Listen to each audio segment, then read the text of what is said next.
This is the first important step in opening up the reconciliation process. We have a lot of hard work ahead of us, but we are going to deliver the America First agenda. We're going to deliver all of it, not just parts of it, and this was the first step in that process. Here's the deal.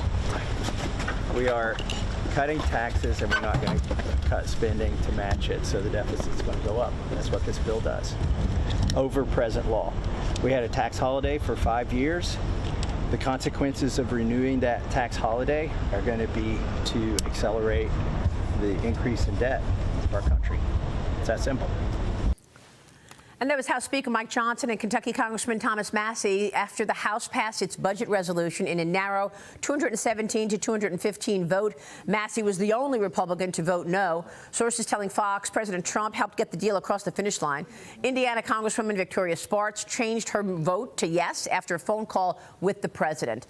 This one big, beautiful bill, as the president calls it, contains all of the president's agenda items, including $4.5 trillion in tax extensions, trillions more in spending cuts, and a boost in money for defense and borders. It also raises the debt limit by $4 trillion. Joining me now is Arkansas Congressman and House Financial Services Committee Chairman French Hill. Mr. Chairman, thanks so much for being here. Can you tell us what happens next now that the bill has passed the House? You bet, Maria. Well, that was just certainly, as the Speaker said, a first step, and I congratulated Jody Arrington, Chairman of the House Budget Committee, for getting that accomplished. But now the hard work begins. We go to each of our individual committees to identify exactly what tax cuts will be extended, what tax breaks might be created, and also what spending will be cut committee by committee.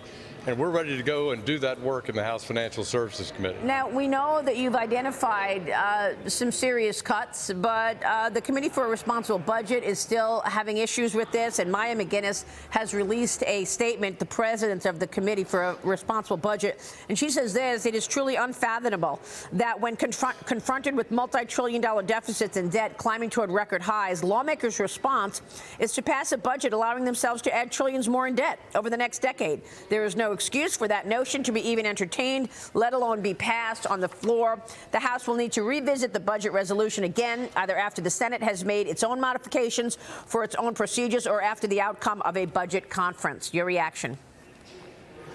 Well, I do think we're going to have a budget conference. You have a different approach taken in the Senate, and this is something Americans haven't seen in a long, long time, which is the Senate takes a legislative approach and the House takes a legislative approach, and then those differences are worked out in a conference committee action between the two sides. I think it's important work, and we are going to bring economic relief to American citizens by blocking an enormous $1 trillion of tax increase on them at the end of this year with this budget reconciliation. We are going to have money spent for priorities on the border and for defense, but we're working mightily to reduce mandatory spending in categories that we think are not in the core mission of the federal government, just like DOGE is working on the discretionary side to look for waste, fraud, and abuse in the agencies. We can't sustain, Maria, and we've talked about it for years, $2 trillion deficits year in and year out, 7% of GDP in a budget deficit.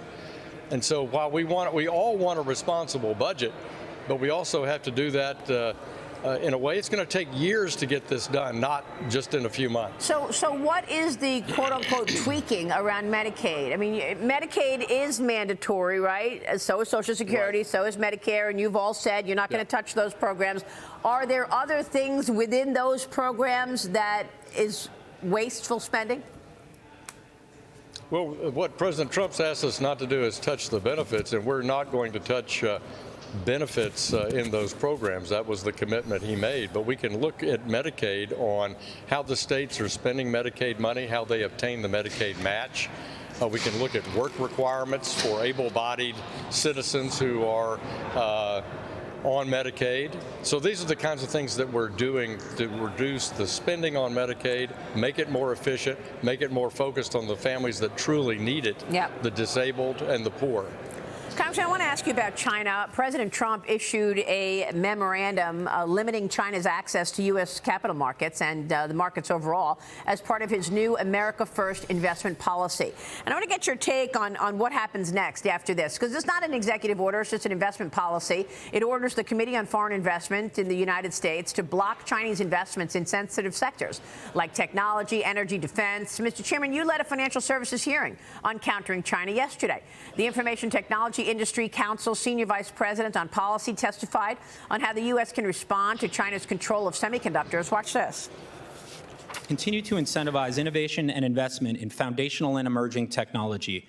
One near-term priority should be restoring the immediate tax deduction of R&D expenses to drive innovation and create high-wage jobs in the United States. Another should be maintaining and improving the CHIPS program by pursuing meaningful permitting reform and streamlined reporting requirements. Mr. Chairman, I want to know more about this. And in the president's America First investment policy, President Trump writes this: the PRC, China, does not allow United States companies to take over their critical infrastructure. And the United States should not allow the PRC to take over U.S. critical infrastructure. And it goes on to talk about Chinese companies that trade here in the United States, saying that the Chinese companies raise capital by selling to American investors securities that trade on American and foreign public exchanges.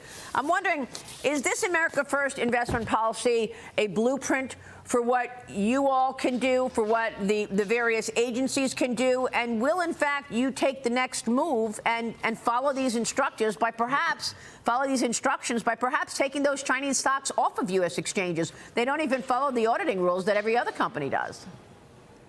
Right. Well, we had an extensive hearing yesterday. It included some of the points that you made, including the clip that you showed. And, of course, President Trump, and in the budget reconciliation package that the House Ways and Means Committee is working on, we do plan on extending those R&D tax credits. We do think that's important.